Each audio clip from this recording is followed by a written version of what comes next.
What's going on, guys? Welcome into the Medalist Sports Card Podcast. I'm your host, Clayton. Really appreciate you guys joining me on episode 6 here. If you are watching this on YouTube before we get into it, really appreciate you guys watching, tuning in. If you haven't already, hit the subscribe button below. Leave a comment with your suggestions, your reviews, your questions. All of that's really great, really appreciated. If you're listening to this on Spotify or Apple Podcasts, leave a review. Same thing. Those are really supportive of the episodes and the podcast and what I'm trying to do. Over on Instagram at medalist_sportscards. Try to do some daily quicker updates over there on the stories, share breaking news, answer DMs, post pictures, comment on you guys, creating a community over there. Closing in, I think we might have crossed 500 followers by the time this comes out over on Instagram, and I really appreciate all you guys over there. On our way to 1,000, and I'm sure when 1,000 comes, I like to do some giveaways. So we'll probably do a pretty big giveaway when we hit 750 or 1,000. We'll kind of see how things go and get rolling. For today's episode, we got the usual segment of the hobby rundown to kick us off with some breaking news. We've got some upcoming shows I'm actually setting up at local here in Cleveland, Ohio. And then I want to talk to you guys about learning from your mistakes, learning from my mistakes. And a lot of people only talk about the positives, the profits, and I kind of want to bring you guys a twist on that. Bring you guys maybe some of the mistakes I've made that I learned from and do different or just don't do. So let's get into the breaking news today. Jamal Murray out with an ACL. How does this affect the West? How does it affect the playoff picture? You got the Lakers who are beat up. You got the Jazz who are playing well. The Nuggets were pretty well clicking on all cylinders with Jokic as obviously as the front runner, probably for the MVP, especially now if they continue to play well. But a lot of people had the Nuggets as potentially a dark horse to make the NBA Finals. So does that stay the same? Does that create an opportunity for a team like the Suns? I don't think the Blazers really have it in them. The Jazz, the Lakers, the Clippers obviously kind of keep flying under the radar, but do the Clippers become the dark horse of the West now? And then when it comes to cards, really how does this affect MPJ's cards? MPJ's over the last week or two have really taken off. One of the I guess I can say this now. One of the preferences one of the ways that I see if a card is popular or not, or if a player is popular or not, is Facebook. I love just scrolling Facebook in the evening and seeing who people are buying. It's been a lot of Donovan Mitchell. It's been a lot of MPJ, and it's been a lot of Trae Young. There's been a lot of Zion buying, but MPJ seems to be on everybody's list now. And so it's interesting now. Obviously, he's been kind of on the rise the last couple weeks, and now with Jamal Murray out, MPJ potentially becomes that big scorer next to Jokic, I guess as you should say, and Aaron Gordon. So that was my thing, but I honestly think this potentially strengthens the Jazz chances. Obviously, they have a lot to prove, so I think potentially Donovan Mitchell could be the biggest beneficiary out of this in the card market come playoffs, as his chances now become a little bit, I guess, better going into the playoffs. Little NFL breaking news just broke today, Wednesday. Like I said, I'm recording this on Wednesday, April 14th in the afternoon. The Cleveland Browns signed Jadeveon Clowney to line up on the opposite side of Myles Garrett. Browns defense was pretty strong already. Really strengthens their team going into the AFC North in the next season. The AFC North is extremely strong with the Ravens, the Steelers, the Browns, and then a young Bengals team, who was my team, by the way, with Joe Burrow. So just thought that was really interesting. If you are a Baker Mayfield investor, Nick Chubb investor, Odell Beckham, etc. on that team, now they've secured a number one overall pick. I believe he was number one overall pick, and somebody who's been pretty dominant in the league throughout his career. All right, let's get into the hobby rundown. We have some heritage auctions this week who are actually ending the day of release of this episode. So unfortunately, obviously, can't really go back and circle this as I want to get the episode out tomorrow. But we got the, like I said, heritage auctions versus Golden this week. We're talking about the granddaddy of them all. The best of the best dual autos is up for auction. The 2001 Upper Deck game jerseys of Michael Jordan and Kobe Bryant. Two of the greatest with autos, patches. It's being up for auction by Heritage. It's estimated by Heritage to go for $300,000. It's currently on today, Wednesday. It's I think just under $200,000. Let me double check that number. $250,000 with 1 day left. So I kind of expect that to potentially go past that $300,000 number potentially but maybe right around that. What a cool card to see come up for auction. There's only 10 of them. This is one of the highest graded BGS. I guess this card of BGS graded. This one's the highest grade. So it'll be interesting to kind of see what heritage auctions are bringing potentially comparative to Golden. They have a couple other big items up for sale. Jordan Fleer PSA 10 currently at $240,000 as of the recording of this podcast in late afternoon on Wednesday. They have a Derek Jeter SP rookie PSA 10 that's currently sitting at $350,000. Currently the leading item up for sale, most expensive, and actually in second place is a Top Shot LeBron James Series 1, number 3 of 59. That's currently sitting at $323,000. I'm not big on Top Shot. I'm not big on NFTs. Don't understand the tangibility of it. I want to pull out my case of slabs and show everybody when they come over. I just did that when a friend came over a couple hours ago. I don't want to pull out my phone and be like, I own this clip. And it's a process to explain. When you have a card, they know you bought it. I don't see spending $323,000 on a LeBron James unless you're in it for the investment, I guess. Go at it. Number 2 on the list of hobby rundown. We only got a couple things today. BGS has kind of weirdly done something under the radar. And I saw this through an account on Instagram called Card Porn. They're a pretty good account. Share a lot of breaking news, a lot of fun stuff. It's a little bit of everything when it comes down to it. BGS, if you resubmit a card to BGS, say you're trying to get it reslabbed, there's a scratch on the case, you want to get it put into a new holder, any reason that a BGS card would come back to BGS, they are being reassessed and regraded without consent of the submitter. So if you resend a BGS card that previously is in a 9.5 holder, just using this grade as an example, it could come back in a lower grade or even without a slab if BGS has discovered that the card is trimmed or fake. BGS will crack the card out and send it back not in a slab or in a lower grade slab with no compensation and no explanation. It's kind of a crazy thing that BGS, one, isn't standing by what they've done. They're saying that what they did in the past necessarily isn't as well as what they're doing now. And it's also just without consent to crack somebody's card out that sent it in without wanting that process done. So I think it's something to kind of just consider potentially if you're resending to BGS or even just submitting high-end cards to BGS. Could be something to consider. Say you're sending a 90s insert in or an early 2000s Topps Chrome that previously had been graded or is previously had not been graded and you're sending it to BGS. Something to consider if they're cracking down on things or if they're trying to weed out, I guess, more of the trimmed and fake cards or be harder on grading, whatever this means. Just I would look into this if you're considering sending anything back in the BGS, whether it's in raw card form or in a holder. I would just consider some things. Final note, just keep on your guys' radar. Friday, day following the release of this podcast, is the WNBA draft. The season is set to tip off May 17th. They had their first big Prism release last year, and it was actually a pretty big success. It was a really good rip, actually. Really enjoyed it. Chasing those Sabrina Ionescu cards. It's a fun product. I hope there's more products to follow. But just so you guys kind of potentially have on your radar, May 17th, start of the season. April 17th is the draft. All right, let's get into the second segment of the show today.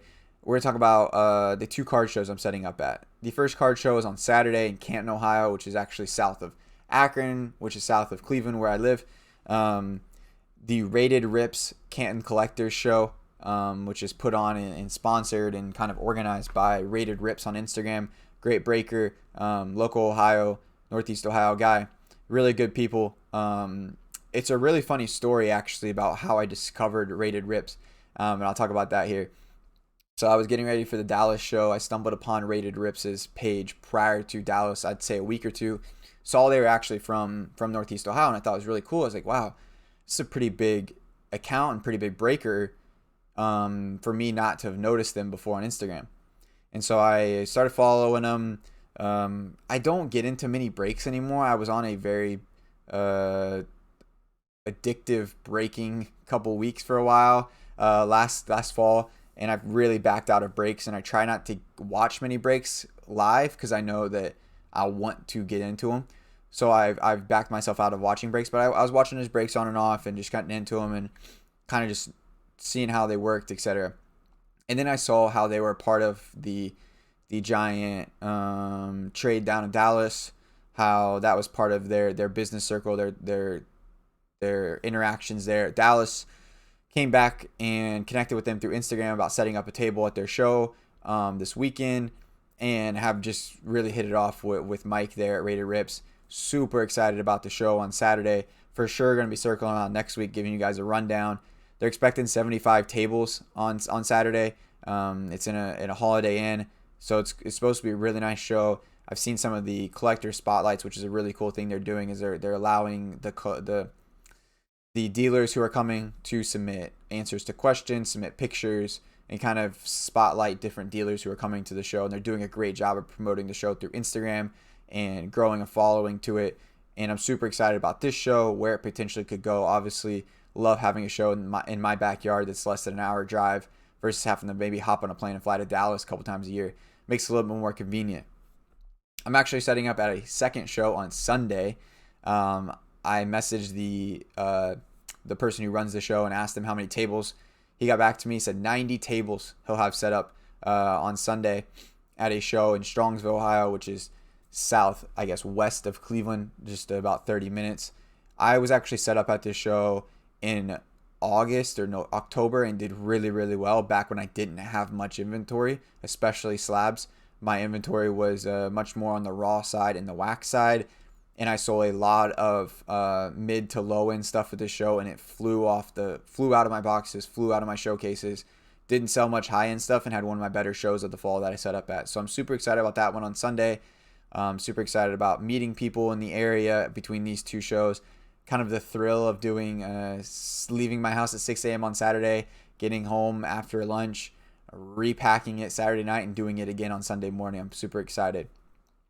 So kind of want to talk about being on I've done it both. I've been on both sides of the table. I just want to talk a little bit about being on the behind the table. It kind of adds so much opportunity for the buying, trading, and selling aspect of it. So I'm going to look at it from both directions. If you're trying to sell cards, you have the advantage being behind the table versus trying to sell across the table to a dealer. That dealer is not going to give you eBay comps. That dealer knows you want to sell. So the dealer is in the advantage of saying, like, I'm going to offer you 70%. That's the best I can do. And if you really need to make that sale, you'll make the sale. You're going to sell the cards that you need to sell.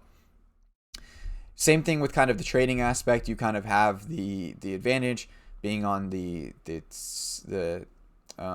dealer side. You kind of can set a little bit of the prices. You can kind of decide values a little bit with more strength. And on the selling side, you're opposite of the person selling across the table. You're trying to sell it to a buyer coming up. They're coming up to you to buy.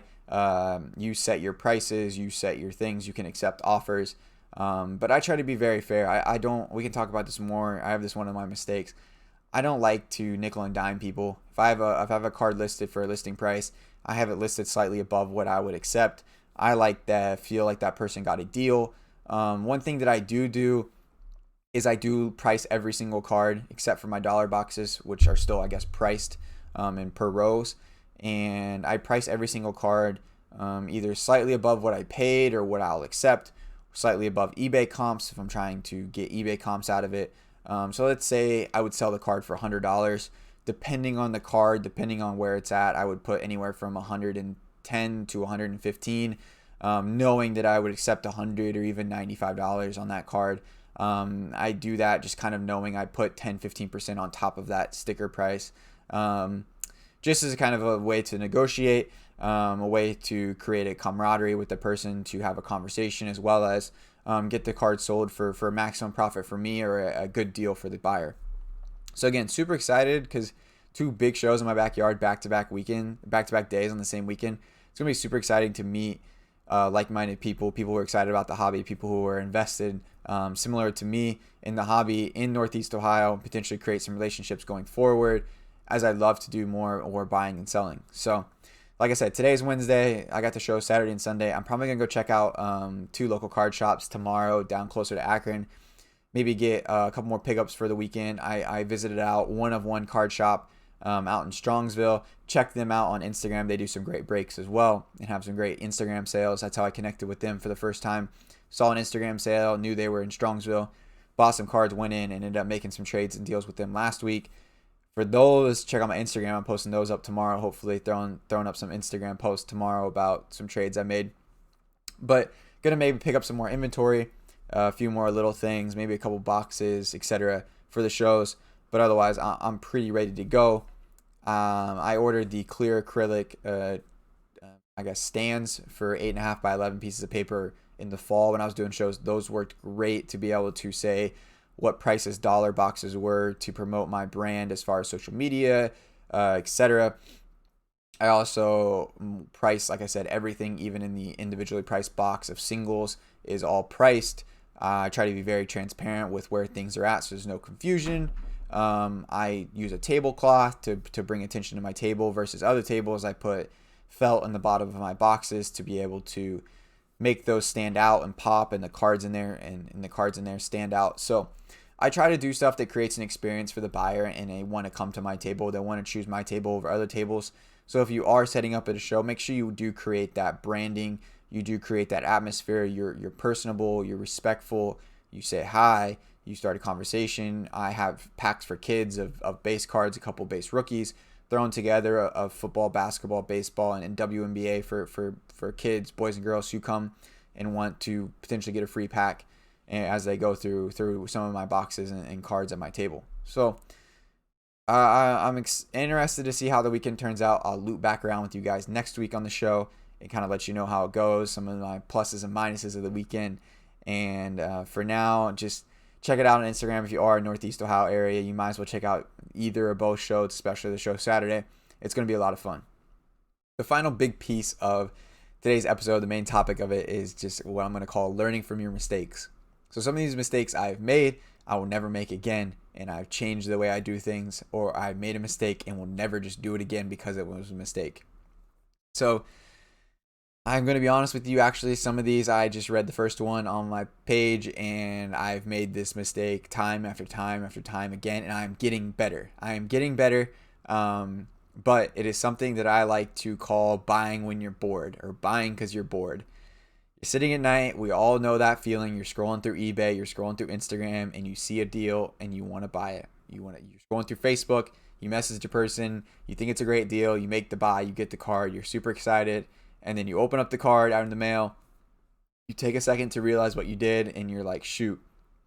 By the time I paid taxes and shipping, or by the time I try to go wheel and deal this same card, why did I buy that PSA 9 Darius Baisley Instant Impact, or whatever card you buy? I just picked a very random card. I've bought select base basketball rookies PSA 10s. I've bought baseball singles. I bought the most random stuff because I was bored.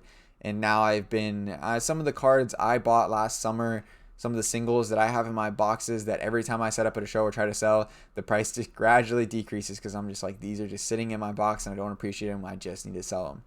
And a lot of those were bought when I was bored. So just hold the urge. If you're bored, do your research, look at eBay comps, go through Market Movers, go through Card Ladder, scroll through Instagram, appreciate things. I think you can be a part of the hobby without necessarily buying and feel that itch, that adrenaline rush of making a purchase in other ways in the hobby. I find that through doing research, through watching games, going and digging through star stock on players, just kind of going another way to find that adrenaline rush of buying versus buying and wasting time and money on a card that you're not really going to see a return on, and you're just going to sit in your boxes and wait till you sell it again and your next time you do a listing on eBay or Facebook. Number 2 I have is buying into the hype. My biggest and best example of this was January, February, when the GOAT NBA market took off. Michael Jordan, LeBron James, Kobe Bryant, Tim Duncan, you name it, just went to the moon. I remember chasing a Kobe PSA Topps 9 PSA Topps 138 paper PSA 9. I remember chasing that card, going around for almost 24 hours trying to find the best deal, scouring Facebook, scouring eBay, seeing what I could do, finding a card, finding this, doing a deal, talking to my wife about it, talking to my friends about it, getting this card, and I was so excited for it. Going into Dallas, I was like, this card's going to keep running. It's going to be $3K by the time it gets to Dallas. By the time I got to Dallas, it was worth like $1,100. I paid about $1,200 all in. Now it's fallen all the way down to under $1,100, close to $1,000, and it kind of just hovering around there. It's a card that I did buy knowing that if it did fall, I was okay holding on to it long term. I'm not as sold on the exact card I bought necessarily holding long term as the paper 9. If somebody offered me $1,250 for it, I cleared out of it. I wouldn't mind buying another $1,000 to $2,000 Kobe Bryant card to hold long term. So I was on the fence about that purchase, but I think what you have to realize, and there's a guy on Instagram called Slab Talk, and he has podcasts, YouTube videos, and Instagram shorts, and he does a really good job of explaining this in one of his videos a couple times ago, is you have to realize when the ship has sailed. You have to realize when a card is run up, that card will eventually come back. I bought that card at $1,200 on the way up. That card has fallen all the way back to $1,000. I could have bought it for 20% less and gotten that card for $1,000 versus $1,250 and been sitting potentially with an extra $200 of profit potentially baked in versus when I bought it. Just realizing that, like, if the ship's taken off, if it's left port, trying to swim after it and catch up to it doesn't work. So recognizing that, potentially moving on, finding the next investment, finding the card that hasn't run yet, finding where the next run is going to be, is all great things to potentially look at versus chasing into the hype. Number 3, thinking of your, this is a good one. Thinking you're going to win when ripping wax. I have ripped a lot of wax. I used to rip a lot of wax. This is kind of, I'm going to go with this on breaking as well.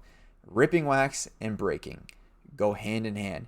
You think you're going to win because you think the odds are in your favor. They're not. Ripping wax is extremely difficult to win. It is extremely difficult to pull something that you want. And it is one of the biggest, riskiest gambles you can do in this hobby. I guess breaking kind of alleviates some of the cost, so it's not as risky as long as you keep it within reason. But go into wax ripping wax as a fun part of what you do. If you want to rip, put a little bit aside to rip, a little bit of your budget, put it to rip, and go into it knowing you're probably going to lose that money back to zero. Or if you put $1,000 into wax, know you might get $200 out, and that's it. You have to think about, let's look at 2020, 2021 Prism. To pull a LaMelo, right now a LaMelo is roughly, I would say, $200 raw. They graded first PSA 10, sold for $1,800. I guess I could have put that in the hobby rundown. Sold for $1,800 a couple days ago, and the same guy I saw had 5 of them. So I'll be interested to see where those go. But he kind of currently controls the market as potentially being the first 5 off the line. You rip, it's a $2,000 box. You pull, let's say, 2 LaMelos, $400. Do you grade those? Let's say you grade those, and after grading fees, you get from, I'll just use SGC. You can grade it through a group subber, $35 a card. There's 70. You're at 2,070. You sell them for, let's say, $500 a piece. You're at $1,000. That's if they hit 9 5s in SGC. Let's just say you get $500 for them, which I think is a lot. You're still looking for $1,000 worth of cards out of that box. You probably got to hit a colored LeBron. You've got to hit a colored Anthony Edwards. You've got to hit a color Halliburton. Halliburton raws are not expensive. Halliburton Prism rookie. I mean, Halliburton bases are selling for, that's a silver for $90. A base one's a new listing, best offer, $35. So I mean, you're really struggling. Anthony Edwards Prism rookies are not doing that much either. I would just be cautious ripping wax. Be cautious what you do. This has a 90 to 100 potentially for Anthony Edwards. That card's for, it's bids. Let's say $75 for Anthony Edwards. So you got to pull $1,000 worth of singles. It's just not going to happen, especially with PSA and the way that it works right now. Just be careful with ripping wax. Be careful with what you're doing. The quality of Panini's dropped drastically over the last couple years. Don't get caught up in the hype. Allocate your ripping money. Allocate where you want to put that money. And if you want to rip wax, have at it. Have fun knowing you could potentially go to zero. Number 4, making mistakes through grading. The first mistake under grading I have is sending some cards bulk that you should have sent at a higher service level, or sending some cards express that you should have sent at a lower service level. I sent a base Ja Morant optic, just a Ja Morant optic base. I sent 5 weeks ago, 6 weeks ago through Nash cards. I sent it express. It's still sitting there. Not sure why I sent that card express. I sent a lot of Joe Burrow mosaic color. I sent all of that 20-day. I have no idea when I'm gonna get that back. I hope I get it back by the fall, by the middle of season, and hopefully he's playing well. But I kind of wasted a lot of money just sending all of that stuff. 20-day. Should have just expressed all of the Joe Burrow stuff, expressed all the T. Higgins and Tua and Jalen Hurts stuff I sent in, and got that back, thinking I thought 20-day would come back before season. I have 20-day subs that I dropped off with Ryan at Card Collector 2 in Columbus. I dropped those off in September and October and have not received those back from them. So the second mistake that you can make, or that I've made, is not reviewing your cards properly, not properly looking over your cards, not wiping them down with a microfiber cloth. I think it'd be a really cool video for me to make once PSA opens back up, or even now, I guess, if you're submitting through SGC or CSG. I'll probably do a card prep grading if I do start submitting again at all. But right now, I've kind of held off on grading, waiting on my cards to get back from grading, and really just playing the buy and sell of graded cards game right now. The final mistake is choosing the wrong group submitter that doesn't fit what you're looking for. So a group submitter is somebody who you would send your cards to. They would log all of your cards into PSA, SGC, CSG, etc., wherever you're sending them. They would submit the cards to the grading service. The grading service would return the cards to the group submitter, and then the group submitter would send you the graded cards. A couple things that you need to look for in a group submitter. Do they review cards? Are you looking for someone to review cards? How well do they do in gym rates? Maybe finding that, as a lot of people have that on their website. What is their review process? Do they microfiber wipe? Do they just look at it, etc.? Do they have a tracker? Do they update through a website, through a Google Docs, through an Instagram message, through an email? Finding out how you want to be updated, if you want to be updated.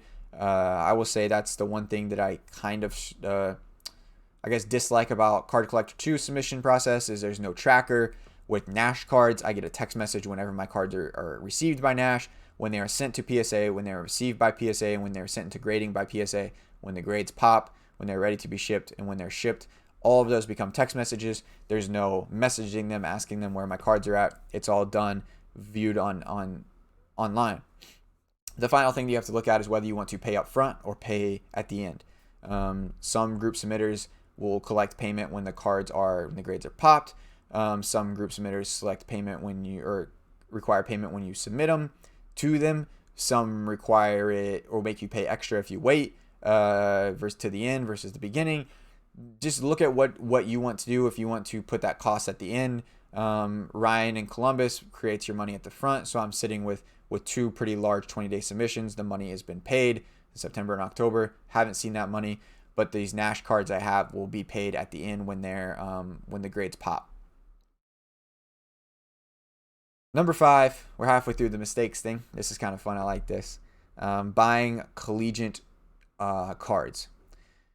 I got into the hobby, and some of the first major purchases I made was into Ja Morant draft picks, PSA 9s. I thought they were a great deal. I said, wow, these are cheap. I'll buy these. They're going to go up. I even bought pink ones and all the variations, and they didn't go anything but sideways. They didn't go up. They didn't go down. They were just boring investments to have. Ended up selling those for probably a little bit of loss. And my other mistake, which I guess it wasn't really a huge mistake, but I learned from it, is I bought a bunch of Justin Herbert Optic College. I bought all of the parallels of the Optic with Justin Herbert in his Oregon jersey, and it actually kind of benefited me. I did sell some for a loss, realizing that, hey, these aren't really going to go up in value. 2020 product's going to start dropping. But what happened was, when he had his really good weeks 1 and week 2, the Optic Collegiate were really the best cards at the time, one of the best cards you could get. So I actually ended up selling those for a pretty good profit, which covered all of my losses on the other cards of Justin Herbert in his Oregon jersey. But I wouldn't do it again. It worked out once because of COVID. I wouldn't go buying Zion jerseys in Duke. I wouldn't go buying Joe Burrow LSU stuff. I would not go buying Anthony Edwards Georgia stuff. It's just not worth it. The fan base is not the same that collects it. People don't look for collegiate jerseys of players many times at on Facebook or even at shows. It's just not a popular, well sought after variation. Number 6, this kind of goes into the card shows, not being prepared at a show. If you go back a couple episodes, I did talk about preparing for a show, ways that I prepare for a show as a buyer when I was going to Dallas. Just know what you're looking for. Know what you want to buy, sell, trade. If you're looking for particular cards, if you're looking for, let's just say, Zion PSA 10s, know roughly the price you're willing to pay, cash, trade. If you're looking to sell, trade items, know kind of what you think they're worth, and be willing to be flexible with it. Know whether you're going to go through dollar boxes. Know if you're going to only look at slabs, if you're going to look at certain players. I was very, very prepared at the Dallas show and had a very enjoyable experience and came out of there with some really, really good buys. And the buys that I made off of the cusp, mainly the 2 BGS slabs I bought, really were my 2 biggest mistakes. Everything else that I bought that was very, very well sought out, well researched, well targeted, I found the right cards from the right people for the right price and put in effort, are all looking really nice for my turnaround going forward. The 2 cards that I kind of rushed into or bought on a limb or got bored walking around the show, saw a beautiful card in a BGS slab, thought I could make it happen, are my 2 worst buys. So just be prepared, research, know what you're looking for, be targeted when you go into a show. Number 7, we got 10 of these, so we're almost done here. A lot of people say this, and I think you just have to really stick to this is kind of the personal side of it. I guess do stick to your budget, set a budget, but beyond the number of setting a budget, I'm going to talk to you guys about 2 mistakes that I've made. One is keeping a budget. So let's say your budget is $1,000. Take that $1,000 out of your personal account. Create a separate card account, create a separate checking account. I think Chase is pretty cheap to have an account. There's online accounts that are relatively cheaper. I like having Chase because I can easily get cash in and out at the bank nearby me. Put it in the PayPal. It's not necessarily a great place. PayPal does have a chance of freezing it and you not being able to get to those funds. But just some way, somehow take the $1,000 out of your personal account so you're not drawing from your personal card. Draw from a card account, draw from a PayPal, draw from a Venmo, whatever it is, where you're keeping that money for cards and you're keeping your personal life in personal life. My other thing kind of breaks it down even more, and I talked about this with the wax and the breaking. Kind of create a pie chart where you want to diversify, putting into the goats, putting in the different people. Don't put everybody into one. I had this conversation with my dad the other day. He's actually like, what you do really makes you nervous. It really makes me nervous, because I was talking to him about the Fernando Tatis injury and how it affects baseball market. And I said, well, that's why I invest a lot in different players. I'm invested a lot in Zion Williamson, but I'm also invested in John Morant, into Shai Gilgeous-Alexander, into Keldon Johnson. I diversify amongst high-profile, higher reward people, low-risk people, low-injury people, football, baseball, a little bit now, basketball. Just diversify yourself out, create a plan. Do you want to put 60% into basketball, 40% in everything else, etc.?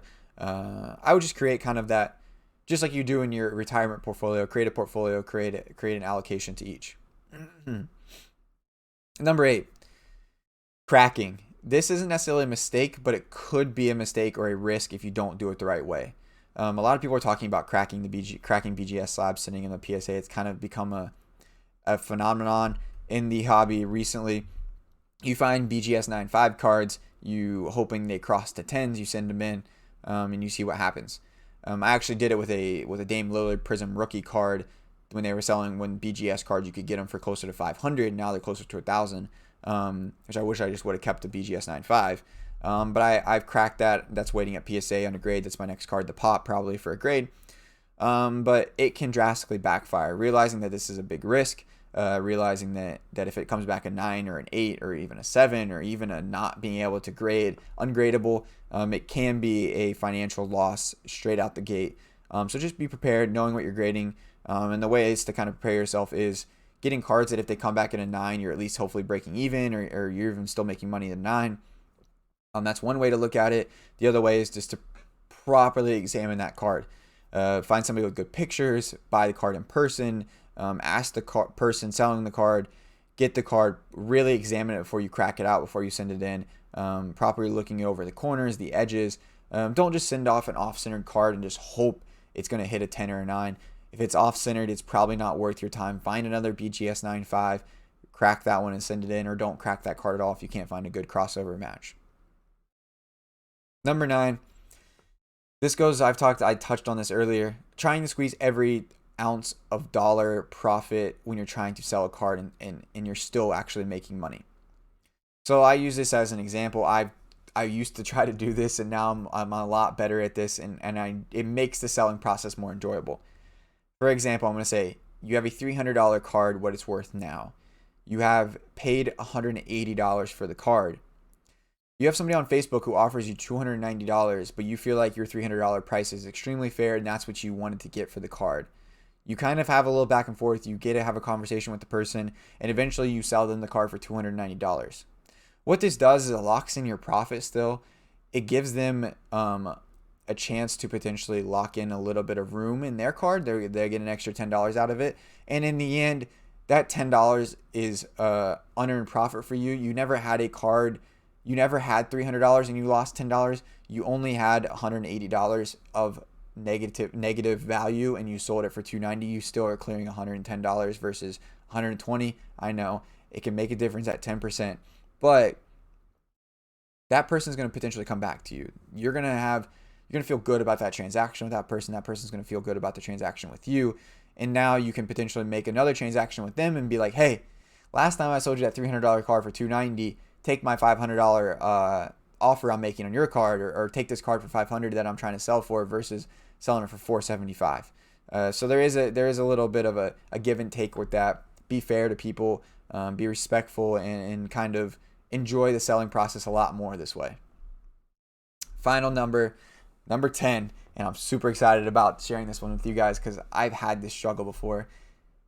Forgetting how to have fun in this hobby. Sometimes you get caught up in the pluses and the minuses, the dollar signs, the PSA slabs, the Instagram profile, the follower count. Have fun with this. Enjoy what you're doing. This is something that we're extremely lucky to be able to do and have as side hustles and full-time businesses and hobbies. This is something that's fun. We all love sports, and we all love sports cards. Admire the art, keep up on the players, follow them on Instagram, create a relationship with your hobby and with you, and just enjoy every moment you're doing this. Don't get caught up in the, I sold a card too soon. Oh my God, I'm a terrible person. I can never survive. Or I sold a card for a loss. Just take your losses, take your mistakes, learn from them like I'm explaining to you guys, and move on to your positivities. Move on to your profits, your fun plays, your grail cards you get to buy now, and enjoy what you're doing. Relish in this hobby, and who knows where you'll go with it and where you'll be in a year, 2 years, 5 years, 10 years with this if you continue to enjoy it. If you don't enjoy it, you're going to be burnt out. You're going to be out the back door, and the hobby is going to be waving goodbye when we're all sitting in 5-10 years on our PSA 10 Zions that are worth $6K. I'm just kidding, guys. That's it for mistakes. If you guys have any other ones, please drop them below. Send me a DM on Instagram. I'm going to throw these up on an Instagram video. Comment on the Instagram.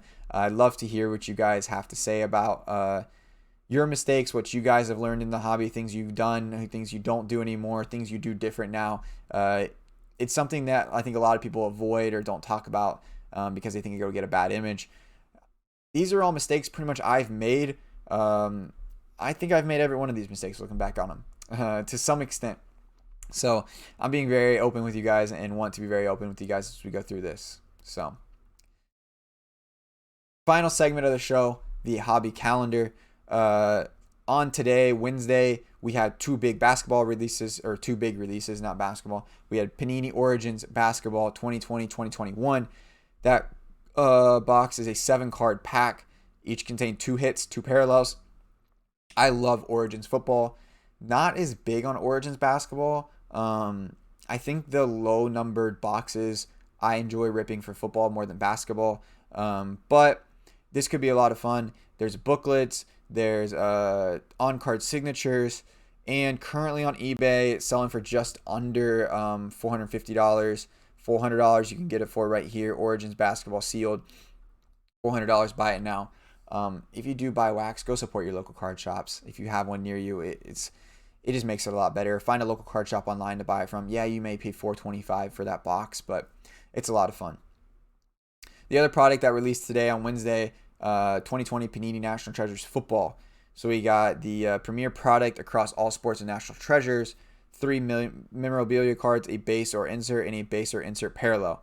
The first off the line will have the Stars and Stripes parallels, which are exclusive to those.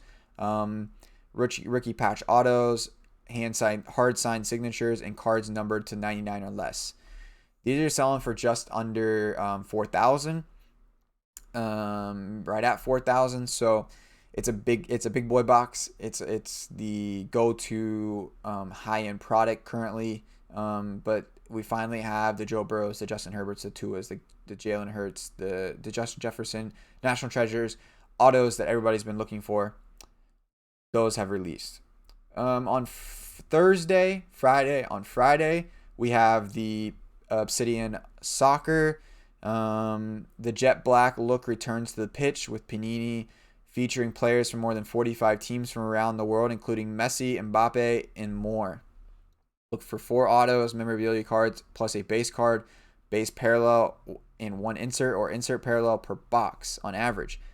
The rare Color Blast inserts will run the big ticket pulls. Color Blasts are usually a case hit, which means there's a full case. 1 box will usually have a Color Blast in it. $400 to $500 per box, pre-sale right now, roughly. Obsidian Soccer, cool cards. I really do think Obsidian is a cool product. I don't know how it will hold value in soccer. We've got now a delayed product who is now releasing next week before we will record, or right as we're recording next week, is the F1 Chrome, the Formula One Topps Chrome 2020 product. 18 packs per box, 4 cards per pack. Autographs will be seated approximately 1 in every box. Topps is promising 10 parallels or short prints in every box. The base set will be pretty comprehensive with 200 cards in all.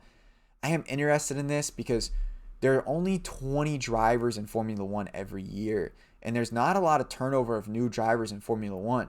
So I'm interested to see what the checklist will be. Maybe I can find it here. Oh, here we go. Checklist. The inserts. Whoa, the inserts look really cool. Autographs, numbered. There is no like player checklist or driver checklist currently. The base set will contain 200 cards. Since the roster of drivers is a lot smaller, you'll find in the MLB the checklist will be a mix of F1 and F2 series drivers, crew members, team principals, essentially the team's bosses or general managers, cars, and other subjects. Okay, so that's what I was wondering. So you could pull a card, you could pull a team manager, you could pull a crew member, you could pull an F2 driver. So that's a really watered down product. I would go towards the singles of this product. I'd probably be snagging some. I really enjoy Formula One, the Netflix series. Shout out Netflix series. I would watch that, check it out. But I'd be pulling the singles out of this. I would not be buying the box. That's way too many cards, way too many chances to pull just useless, pointless cards. So that sums up episode 6 of the podcast today. I really appreciate you guys tuning in. Like I said, support has been great. Learn from these mistakes. Learn from what I bring you guys. Hopefully you guys don't make the same ones. If you haven't already, hit the thumbs up button. If you enjoyed watching this on YouTube, leave us a 5 stars. Leave me a 5 stars on Apple Podcasts. I really enjoy seeing your guys' feedback there.